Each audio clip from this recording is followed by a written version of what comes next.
Move on to our next presentation. Akif Eskalen is a professor of Cooperative Extension, Plant Pathology of Vines, Tree Fruits, and Small Fruits. And today he's going to be talking about the management of grapevine trunk diseases, ESCA complex, and oak rot fungus in vineyards. Hello, Akif. Welcome. Hello, Cindy. Thank you very much. Thanks for the invitation and also introduction for the talk. So today, as Cindy mentioned, that I'm going to give you an overview about the grapevine trunk diseases, what they are, what are the common symptoms that you can identify or get familiar with, and including ESCA complex, which is the black measles complex, which is the part of the grapevine trunk diseases, and also give you a little bit of information about the oak root fungus. I believe this is the more problem in the North Coast grape growing areas. Before I start in my talk, I would like to acknowledge my lab members, Marcela Bustamante, who is a postdoc in my laboratory. Karina Alfar is project scientist, and Karen Alarcon is SRA who works on field trials on grapevine. So this is my email address. At the end of my talk, I'm going to give you that email address as well. If I cannot answer your questions, please send me email if you have any questions, but we are going to have time to talk about it. So before I start talking about the subject, I would like to introduce you the current projects in my laboratory, just to give you an idea of what we are working on, specifically grapevine. We also do research on other tree fruit crops, including small fruits as well. But so on grapevine, we do in vitro screening for the fungicide using spiral plater, which gives us a very quick results what pesticide are working against what kind of fungicide. So that gives an idea, so we can take those into the field fungicide trials. So currently we have the number of the field fungicide trial in our laboratory, including powdery mildew, gray mold, and several other the field fungicide trials. So I'm going to show you where you can find those information in my laboratory. So we also do the screening for the fungicide resistancy or diversity of the botrytis population in table grape and also wine grapes as well. So this is the kind of like the new project that we are getting into. But mainly, I work on grapevine trunk diseases, including dormant pruning protection of those prunings, which we are going to talk about it. And also, we work on the biocontrol of the grapevine trunk diseases, which is a disease that is no curative option out there. So we are trying to identify that part as well. So we also do research on nursery practices for clean plant material. Not the clean, but for the fungi, we are trying to find how we can get the less disease possible the young plant that we are working with number of the nurseries in California to get that one happen. So we are also working on Aspergillus wine canker, which is part of the sour rot complex of the grapevine. So we have quite a bit of research on that one as well. So lastly, we are also working on some biocontrol of the Pierce's disease. So we have field trials about that. So we just completed our third year of the field trial. So today I'm not going to talk about it, but so we have also some data on that one. Soon we are going to be able to share that information with you as well. So just get into our current topic today. Just give you an overview about what the grapevine trunk diseases are. So grapevine trunk diseases are, as you all may know, have heard, young vine decline, ESCA, Eutypa dieback, Botrytis canker, or also known as the bot canker, Pomopsis dieback, or now it's also causing canker, and blackfoot diseases. All of these diseases are now known as grapevine trunk diseases. Here's a problem with these number of the diseases. We have so far more than 140 different fungal pathogens are involved or associated with these grapevine trunk diseases. Some of them are more aggressive than others, but these are the very common the pathogens. So when we look at the how these diseases are affect the grapevine, is that the young vine decline and ESCA are known as vascular diseases. So which means that once these pathogens get into the grapevine, they move up and down in the xylem tissues, which is the woody part of the grapevine. As you can see in this, here are like the streaking. So these are the very common symptoms that shows they move within the tissue. So they also plug the xylem vessels. As a response, grapevine responded with the gumming and tylosis, which you can see these kind of oozing structures, which is also known as black goo in the old name, or black measles, which is the part of the ESCA complex. As a result of these inner infection of these pathogens, which are number of the pathogens, so when they are colonized within the tissue, they produce some kind of secondary metabolite, which is a toxin that causes these kind of classic ESCA symptoms on the leaves, which means that the pathogen or symptom on this is not causing by the pathogen come from outside on the leaves, but the pathogen is colonizing within the tissue and then coming that as a result. In often cases, these are the fruit symptoms as a measles. Again, these are the secondary symptom of those inner infection of those pathogens. When it comes to Eutypa dieback, Botrytis canker, and Pomopsis dieback, those are known as canker diseases, which means that when they colonize in their tissue, they also produce a kind of like the secondary metabolite and cause this kind of standard shoots, which is very common on Eutypa dieback. There's also evidence that Botrytis also can cause similar kind of the standard shoots. If you cannot manage or control or remove that dieback, turn into the dead arm, which is very common for the Botrytis fariaceae group of the pathogen. So this is the inner the symptom of the canker. All these black or brown discoloration is the dead tissue. It's not functioning anymore. So these are the pathogen is still active, moving up and then expanding into the healthy tissues. So this is the showing you that this grapevine is partially active and working. So these are the very common, like the late stage of the Pomopsis dieback. It starts with the dieback and it can turn into the canker in those new shoots of the plant. Blackfoot is another part of the complex. It used to be known as a cylindrocarpon group of the pathogen, now known as a Ilionecria. So they also the soil-borne part of these grapevine trunk diseases. In this case, J-rooting or root bounding is very common symptom, and then these pathogens are most of the time they are opportunistic. When the grapevine is stressed, they are more prone to get in and colonize the tissue of the grapevine.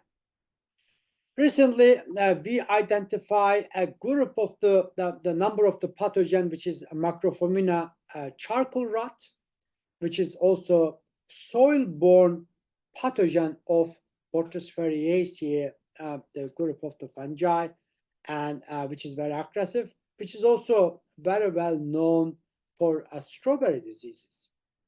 we are still trying to find out how this common strawberry diseases was able to get into the grapevine vineyard and then causing these kind of symptoms on the grapevine, which is most standing with the standard shoots comparing with the these normal shoots.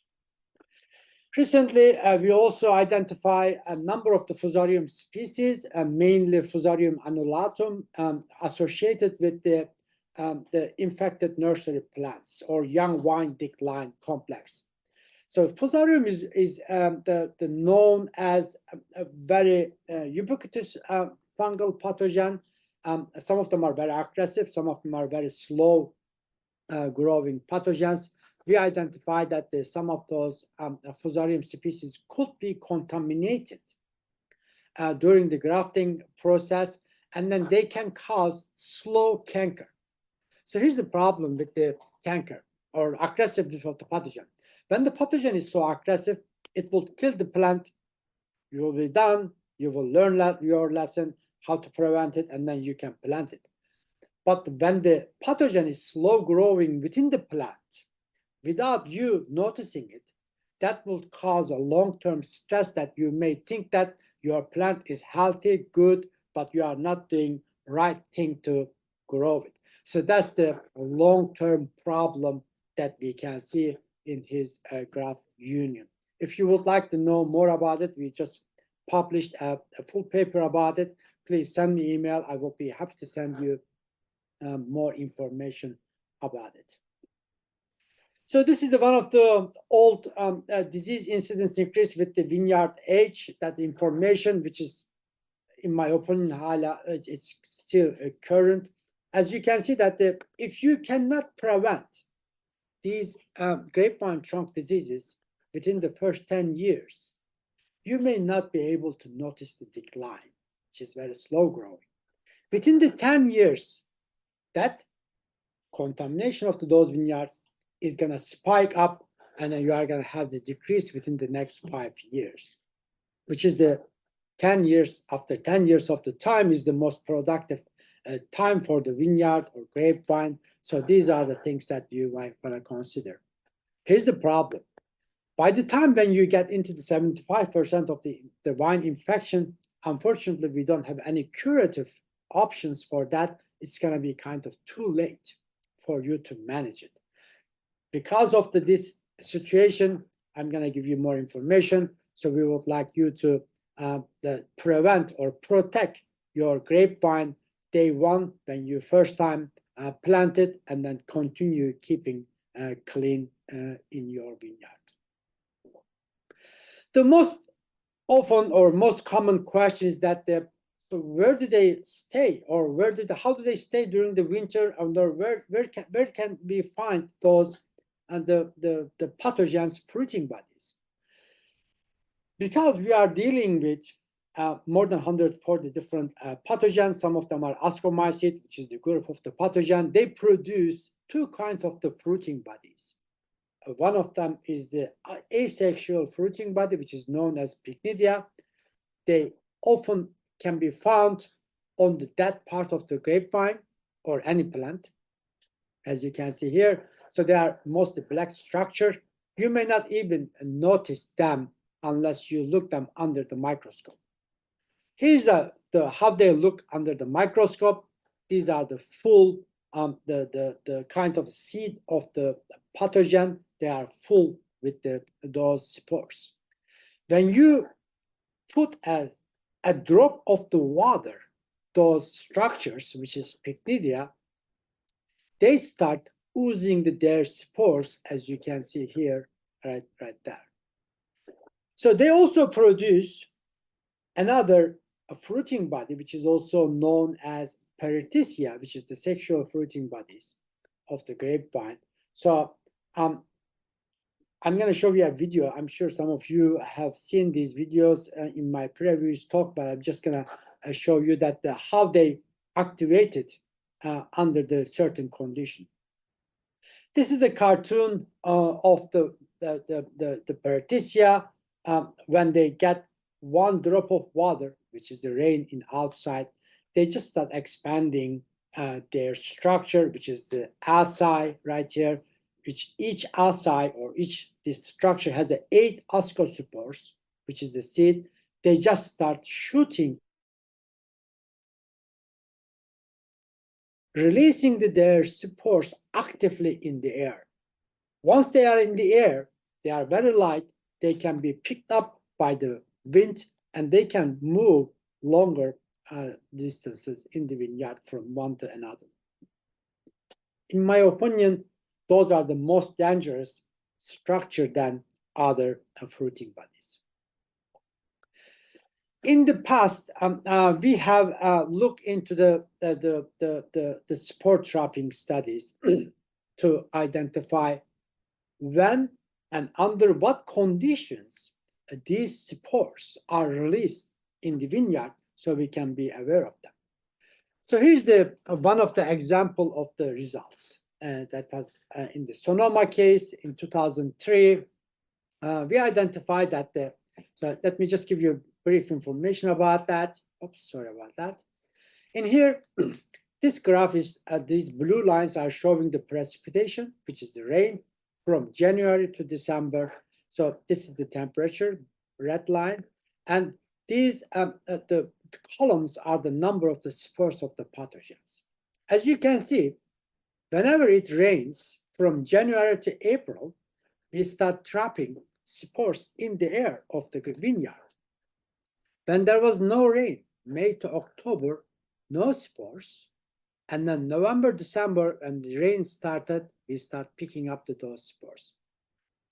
So why is this important? It's important because what we do the pruning during the dormant season, starting from January, February, March until the bud break. So that means that whenever you make the pruning wound, spore load of those pathogens are in the air loaded. They can land on those pruning wounds and then start infection very easily and simply. So because of that, you cannot protect the spore release, but you can protect your pruning wounds in a different way, which we are going to talk about that. These two slides or figures are showing you that pruning wounds could be susceptible longer than 1 week. So in a study, this is a study that I have done in a long time ago, and there are similar studies that has been done on other grapevine trunk disease pathogens, simply showing that when you make the cut, that cut could be susceptible for the pruning wound infection more than 4 weeks up to 6 weeks, which is a long time. How do they infect the grapevine? So as I mentioned you that the pruning wounds are the primary entry point for these pathogens. They can also be latent or endophytic, which means that they can be present within the healthy tissues, but without causing any symptoms, which the rate of these being latent and endophyte is very low, that you cannot do anything about it at this point. But again, pruning wounds are the major or majority of the pain point for the pathogens to get in, so we have to protect those pruning wounds. In this slide, I'm going to show you how pathogen can progress from entering from the pruning wounds right here and move down. So this spore position shows us each pruning time there was infection in the past, and then pathogens slowly move and continue going down. Imagine plant is trying to get the water and nutrition to your new shoots right here.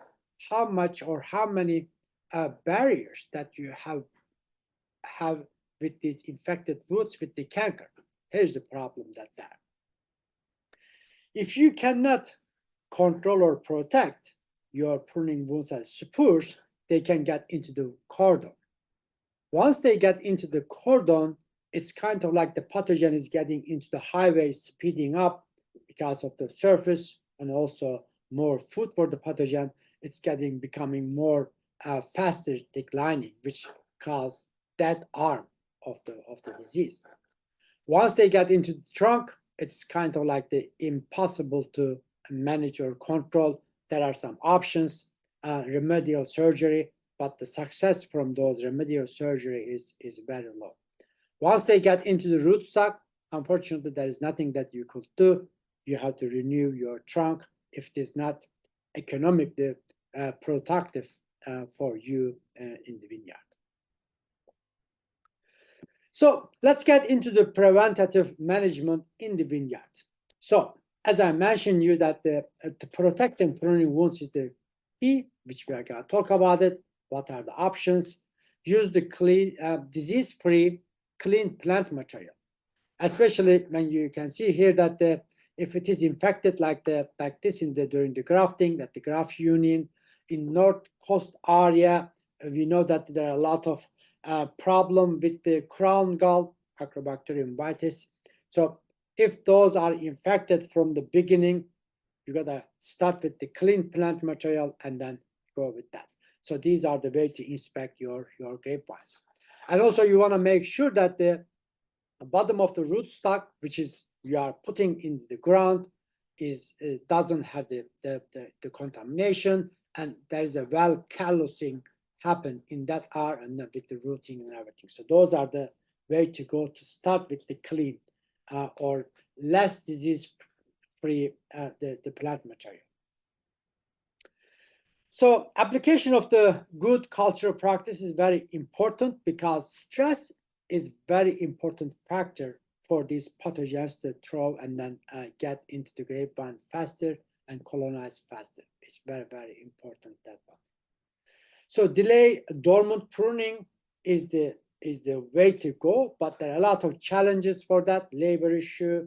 So you may not be able to do the delay dormant pruning just before the bud break. Those are the issues. If you can do that, that's the way to go, because when you delay the pruning, your pruning wound susceptibility is getting shorter because vine is becoming more active, temperature is getting increasing, the grapevine is producing more layer or callousing to protect those pruning wounds.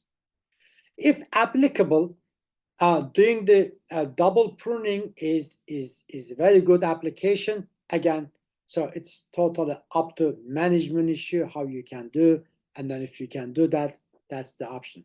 So how do you do the double pruning? What you do is that during the dormant season, you just get into vineyard, remove the excessive longer branches, leave the branch about the 1 to 2 feet long, and then just before the bud break, late pruning, come and then do your super pruning, which the vineyard that we manage in our campus, we do the similar approach, which is very effective. So that protection of the pruning wound is the key. So our laboratory has been doing the research on in the field, applying number of the synthetic, biological, especially trichoderma-based products, and also other bacillus-based products to find out if we can find a good candidate for you to use the pruning wound protectant. So what we do in the field is that we go and then prune those grapevine and then apply the treatment. We are doing the experiment, and then after a few days come back and then challenge them with the pathogen to see if they are going to be able to protect those artificial inoculations. After several months, we come back and then look at that to see if any of those pruning wound protectant was able to protect those pruning wounds. We also make isolation to make sure that we are dealing with the same pathogen that we try to challenge, because we are doing these experiments in the field. From the field, there are other naturally infections could happen that could cause the confusion. After all the evaluation, so what we identify so far is that this is one of the results that I'm going to show you. So these longer bars are the one that means the more infection. That's not means that that's not working very well. Shorter bars are the low infection after the pruning wounds. We have like the number of the synthetic product, including Toxin M, which is very well known. The fungicide that has been working. We also identify Luna Sensation, Ascendo, and Parade could be the good alternative candidate. So now you have, if you want to go with the synthetic, you have more than one option to choose to protect those pruning wounds. We are also looking for if there is any the biological options that you can apply, including some of the trichoderma products. We have 2 trichoderma products in this experiment. Excuse me. And then we also have the fungicide, the fungal-based beneficial microorganism, which is known as a protector, Arabosidium, and that also even crab life powder, which is a chitin-based product, which is also known as application of the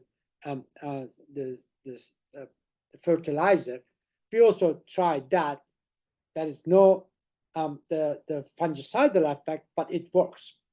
The reason it works is that the chitin is kind of like the food for the natural occurring beneficial bacteria, which are mainly bacillus. So they just encourage those beneficial natural occurring bacteria to colonize on the wound, just giving them the food. So that's also a good option for you if you want to go in that avenue. Excuse me. Here's the summary of the protecting pruning wound options. So we have a biocontrol options. As I mentioned, you have 2 trichoderma-based products, 1 Arabosidium and Bacillus valezensis that you can go with that. So recently we also applied thyme oil-based product, which seems to be working. So these are the synthetic fungicide. I just mentioned you about them. So there are also options of the sealants, mainly polymer-based products, if you want to go that.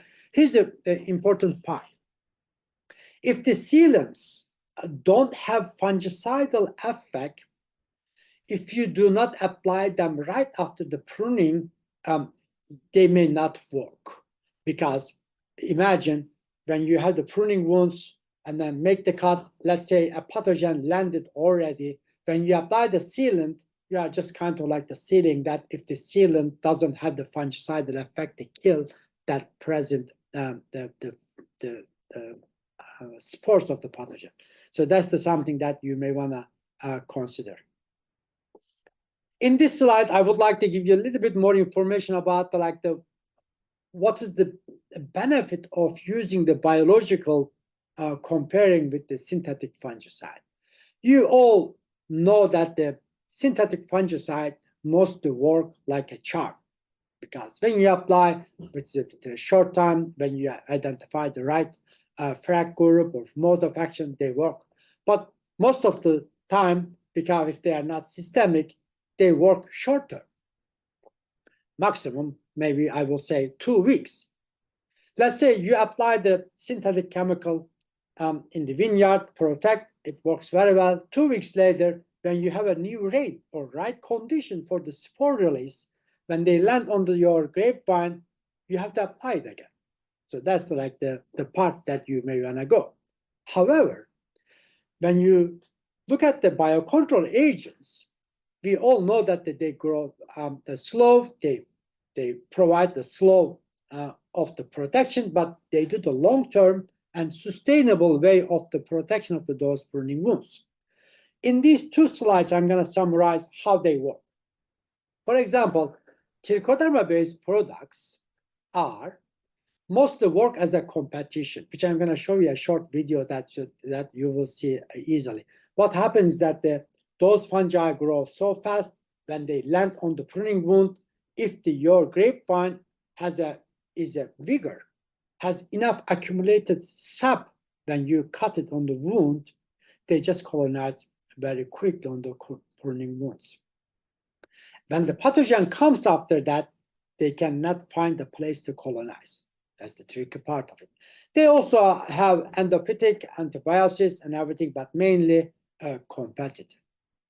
When it comes to the bacillus-based or bacterial-based biological, most of they produce as an inhibition. They produce kind of secondary metabolite to compete with the others, especially for the fungi.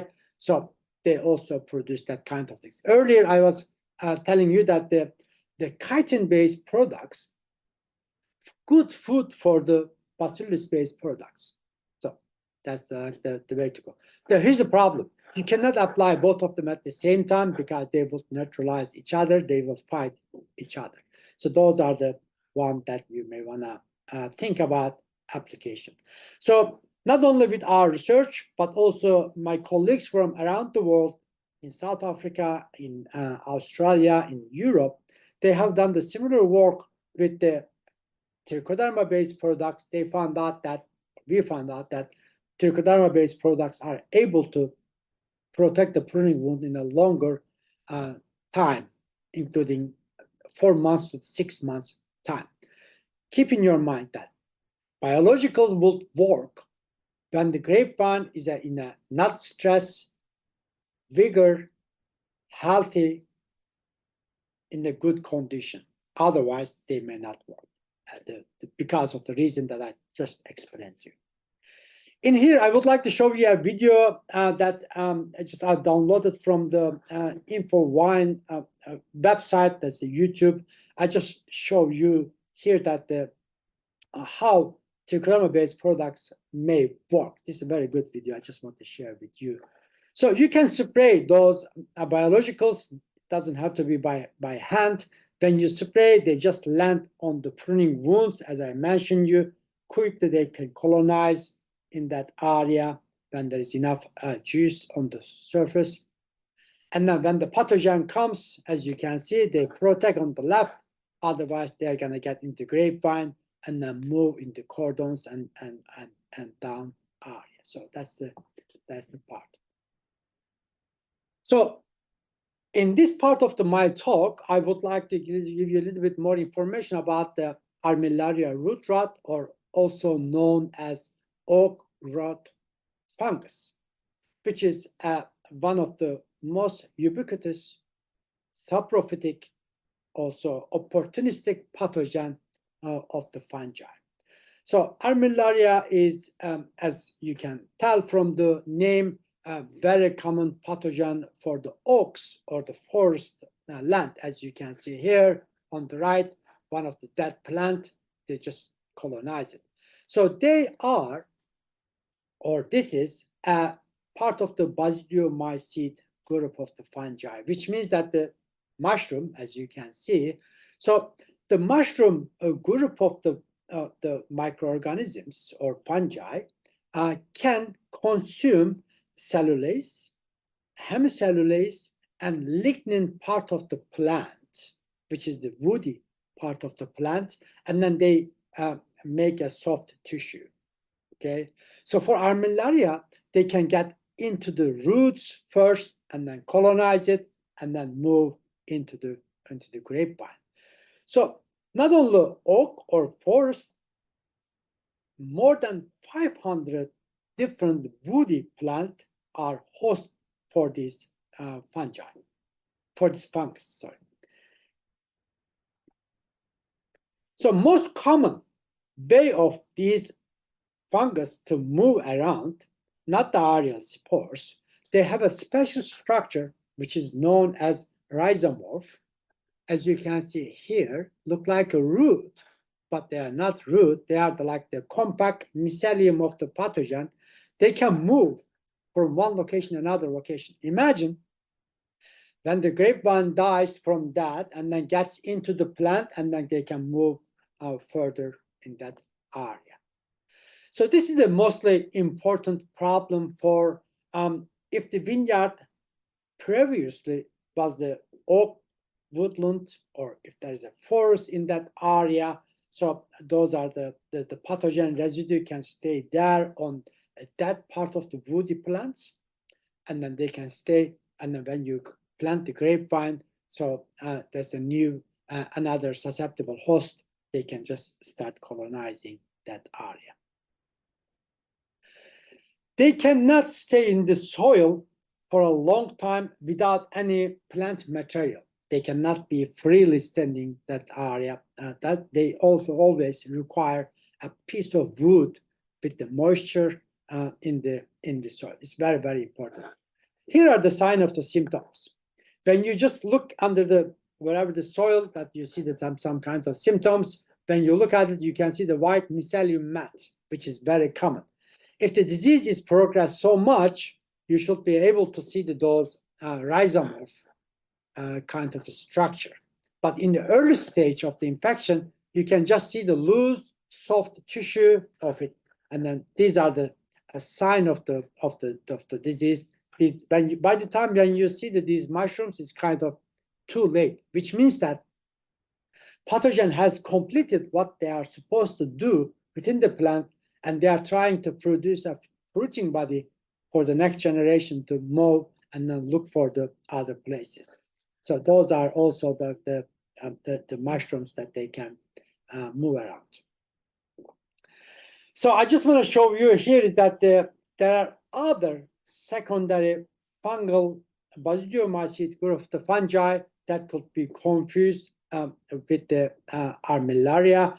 Trametis is another fungal pathogen, is very the ubiquitous. They can colonize piece of wood with the moisture. Here, it's very interesting.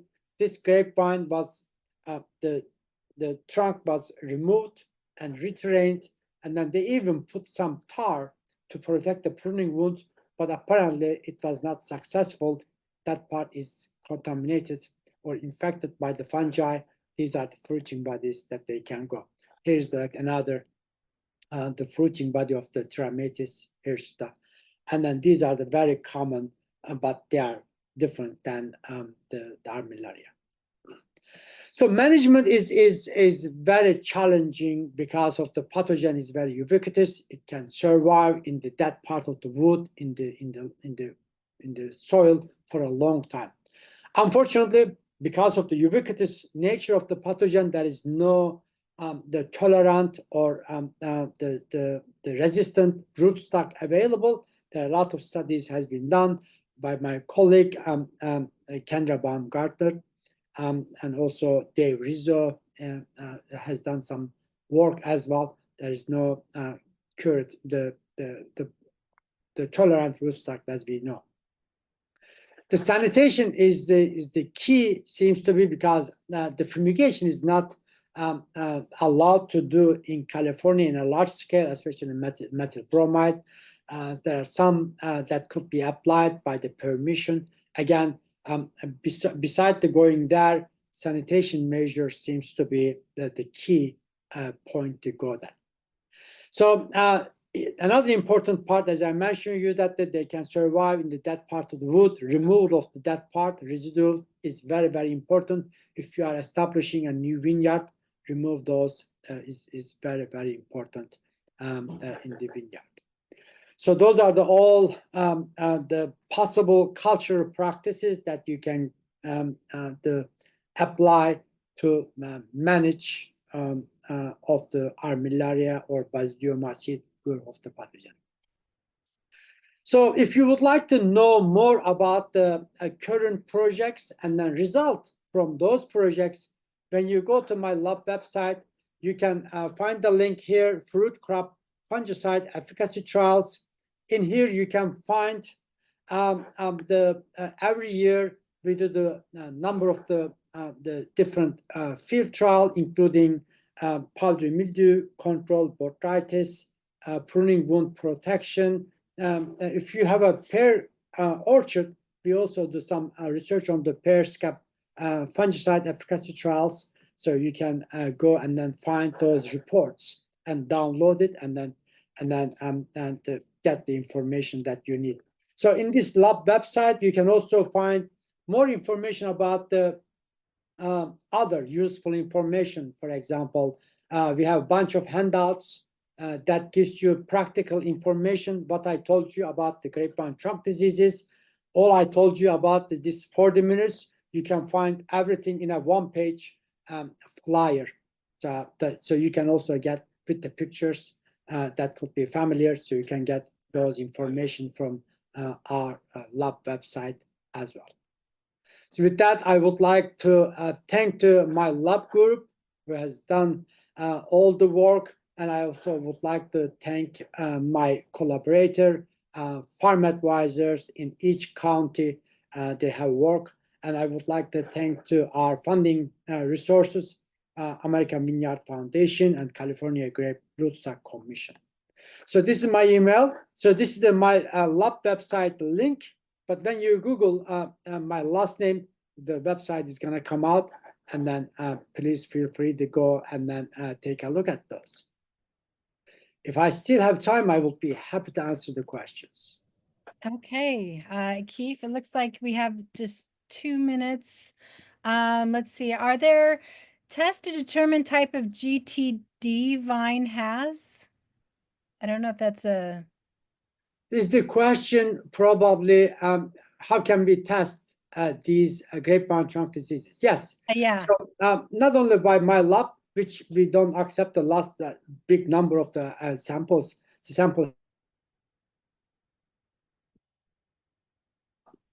There are a lot of private laboratories in California who is giving that kind of service.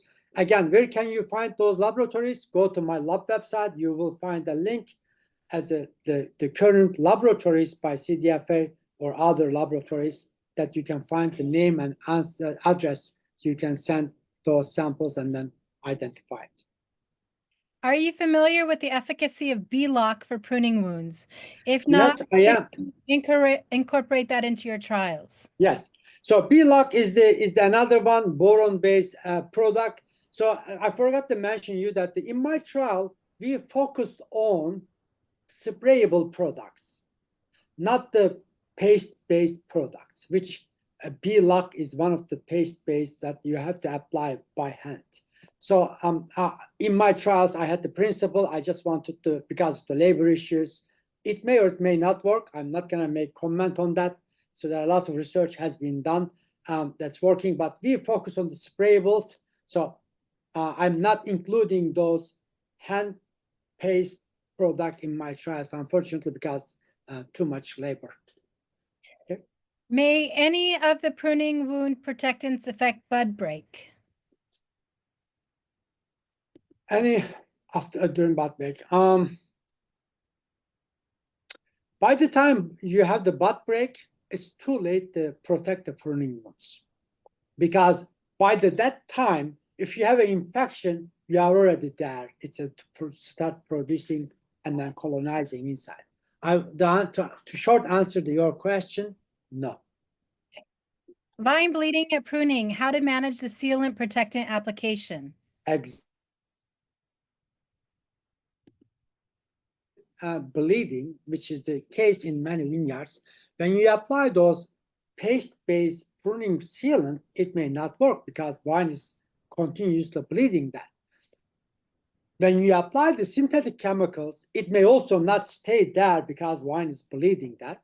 That's another. However, when you apply those biologicals, even though vine is bleeding, but those juice is going to make the food for those biologicals, you can apply them. And then they will be staying there and then colonizing that area very well. Or you can wait for the vine to bleed stop, which is risky again. You don't know when they are going to stop, how long it's going to take. So those are the risky. If you had the seasonal, you got to decide by the weather condition, when you are pruning, what the conditions are, and then how late you are, or after the pruning, it may come at the rain, you may be too late. You have to make decision about whether you want to go with the synthetics or biological.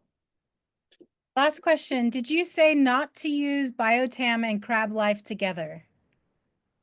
You can use Biotam and Crab Life together. No, what I said, don't use the Biotam with the bacillus-based products. Okay, that's all we have. Biotam is the trichoderma, or Vintech is trichoderma, both of them. I don't want to say on the one product, there are two products. don't want to apply it at the same time. Okay, that's all we have for you. Thank you so much, Akif. My I pleasure. Thank you.